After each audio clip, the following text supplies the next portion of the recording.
on works for me. Pro hybrid fitness race training and gear tips and reviews from a non-pro. We're going to talk about the Ski Erg. Just going to share a couple tips that have worked for me and hopefully will help you out and work for you as well.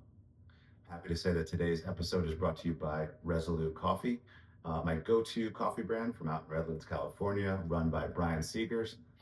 Awesome guy who makes terrific coffee, so definitely check them out. And when you do, you can use code TR24-7 for a discount.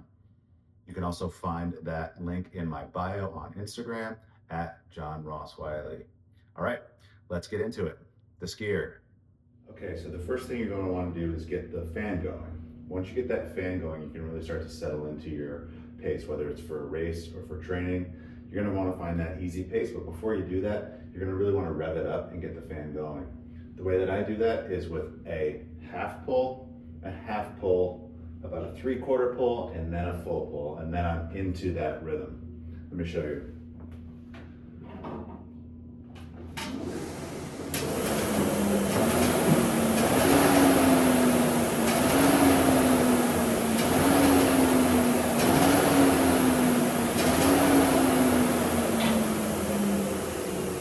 So you see it's a half pull, 3/4, full. Now once you get the fan going, you're going to want to settle into your steady pace, whether that's for a race or for training. You want to find that rhythm that's sustainable for the period of time and the pace you're trying to hold. I'm going to do a few pulls here just to go over my full form, and then we'll break it down step by step.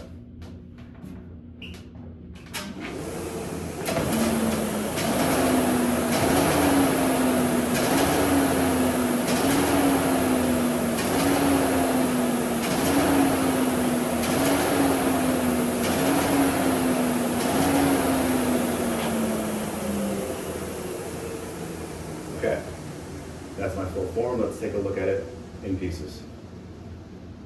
The first piece is actually sort of two pieces in one because it combines the arms and the hip hinge, all right? You're gonna be generating all of your power from this top position to just above your waist, okay? I know a lot of people like to pull all the way down. You can feel the cords bottom out. Okay, it's a lot of extra effort and it's not necessary.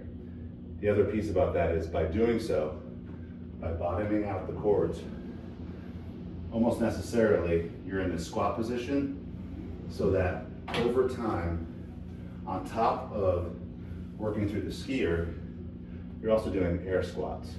Okay, so if you're in a race situation or even just training, you're doing a lot of quad work here that you don't need to do. All right? So we want to think about it from here to here with a hip hinge that will get you in a very comfortable position. Okay? Generating the power from here, the hip hinges to here. So stop right there. Stop right there. Stop right there. Okay? That's where all the power is coming from. All right? The next piece is the follow through and the recovery. The bottom half of this movement is the follow through and the recovery. Okay, so there's not a lot of power being generated at this point.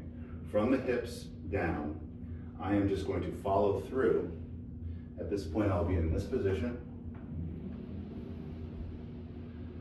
I'm going to follow through, but also begin my recovery up. So I'm in a position to then reach high, generate power, recover on the way up as I follow through. Okay? You're going to start high, hip hinge, power generation, recovery, and up. Okay? This is a really efficient movement.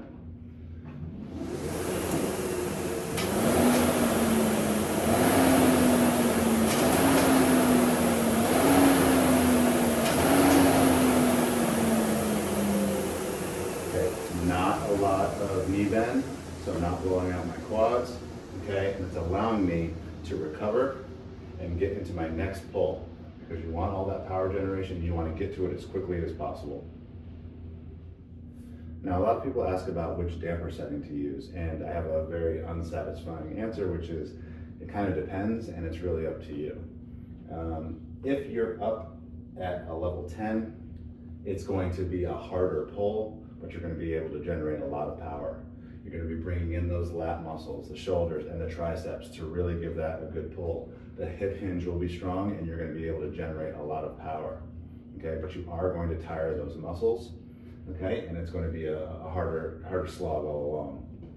Down by 1, those muscles aren't going to be incorporated as much or to the degree that they will be on a higher damper, but you may find yourself having to go a lot faster to cover the same amount of meters, and that's something to think about it too. So if you have a great engine, you can just go all day, you can go in that lower setting, okay, and pull and pull and pull, and you're going to cover the same amount of meters as someone who's up at a higher setting going at a lower stroke rate.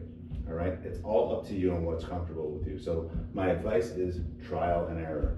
See what makes sense and see what makes sense at different distances. You may be doing sprints, you may be doing 1,000 meters, you may be doing 10,000 meters, and you may have different damper settings for each one. All right, test it out, see what works for you. 6 is typically a setting that works for me across the board. If I'm doing a 100-meter sprint, I put it up to 10. If I'm doing something longer like a 2,000 or 5,000 meter effort, I might put it down closer to 3 or 4. As the name of the channel implies, these are things that just work for me, and that these are tips, pro tips from a non-pro, so take from them what you will. But I've found these to really be helpful over the time that I've been working on these machines, and it's all things that I've picked up from other people. So just passing those things along, and hopefully it's helpful for you.